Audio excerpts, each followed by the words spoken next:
I am the daughter of a long line of troublemakers and freedom fighters and folks who deeply believe in freedom and family and community and also resistance. I'm a mother, I'm an organizer, I'm a city girl, I am an artist, a strategist, a hope dealer, a ghetto geek. I think Earth is ghetto, I want to leave sometimes, but I love Black people and I live for movement. For the last 50 years or so, I've been involved in the Black liberation movement. We have these groups that are extracting huge amounts of money from our communities, leaving us in a situation where we are dependent upon others for our survival.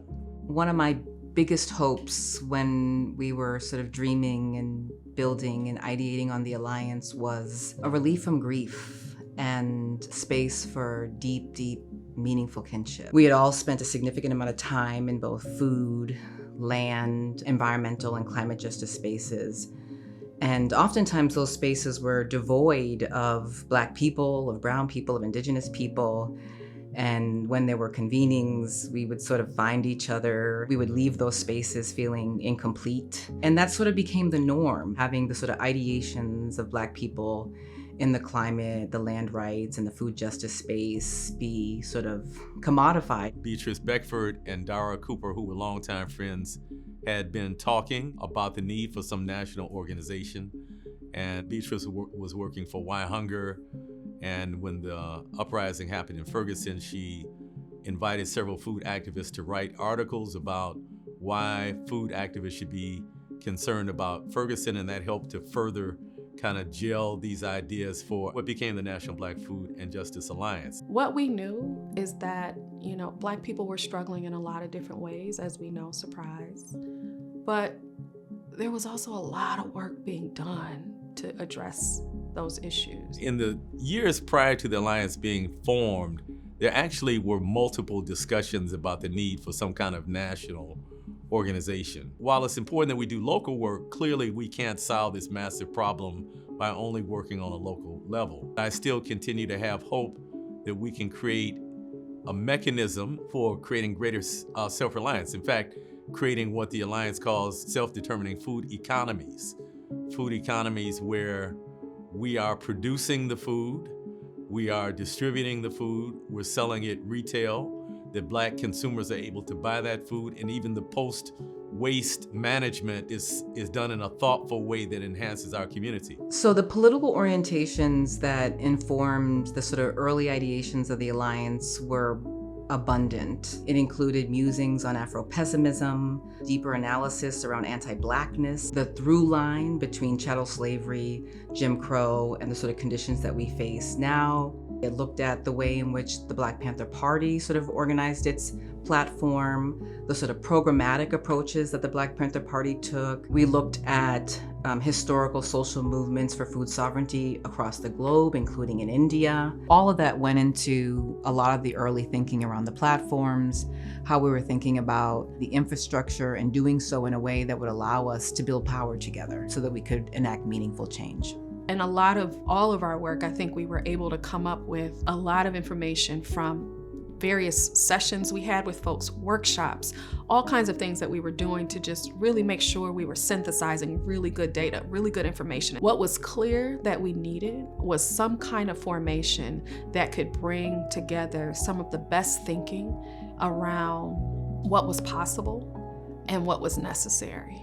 We needed a self-determining food economy to counter the corporate domination of our food system. And so we didn't want access to, we wanted control over our food. And the strategies that we decided were really important, that were, again, lifted up from all the interviews, all the conversations we had with folks, were organizing is deeply important, direct action is important, institution building, building kinship, and storytelling. Those are the 5 areas that we determined that reflect, again, all the conversations, all the folks that contributed to it. These are the ways towards food sovereignty. There was definitely the policy strand, how do we impact policy?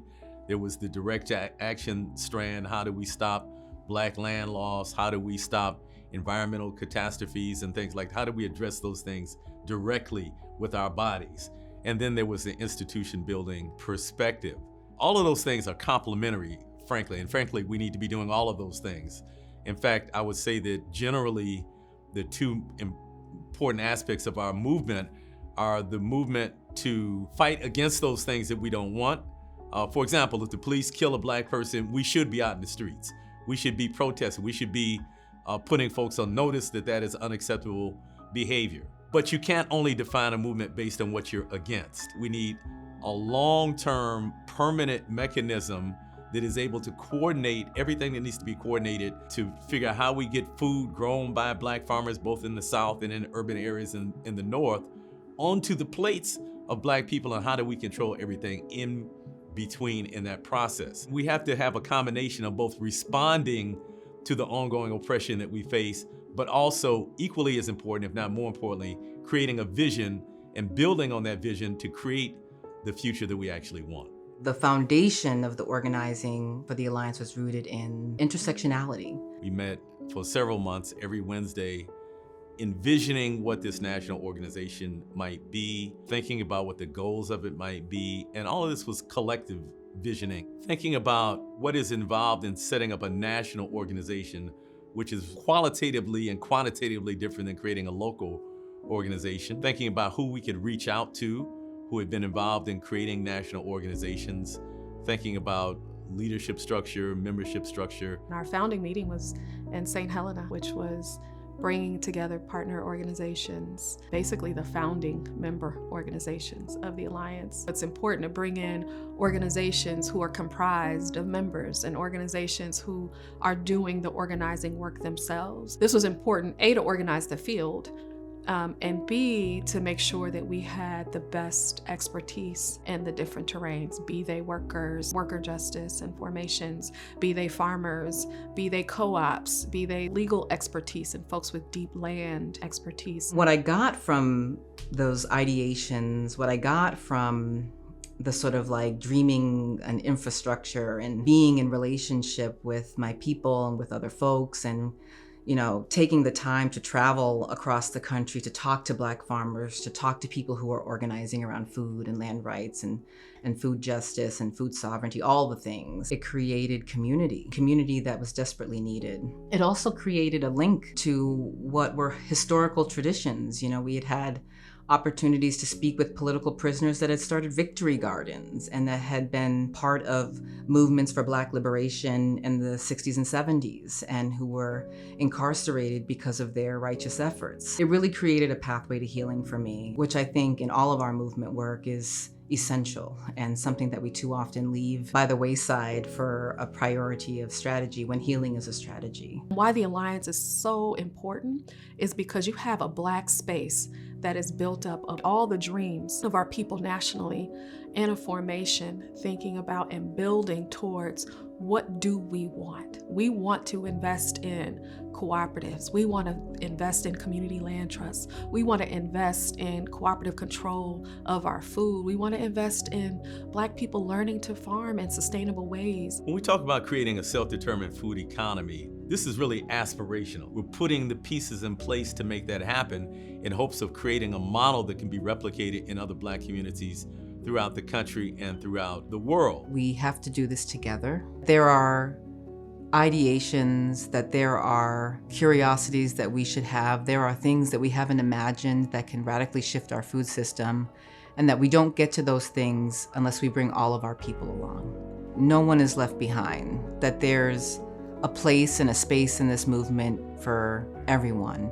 And that if we want our movement to build the types of beloved societies that we all deserve, that it means that justice impacted people come along with us, that it means poor Black folks come along with us, that it means city folks come along with us, that folks that live in the North or the East or the South of this country come along with us. It means young people come along with us, elders come along with us. It means queer and trans folks come along with us. And it means that we ideate together, that through that ideation we heal together, and that we build worlds and food systems and societies where we're all safe, where we thrive, and where we build abundance and opportunity.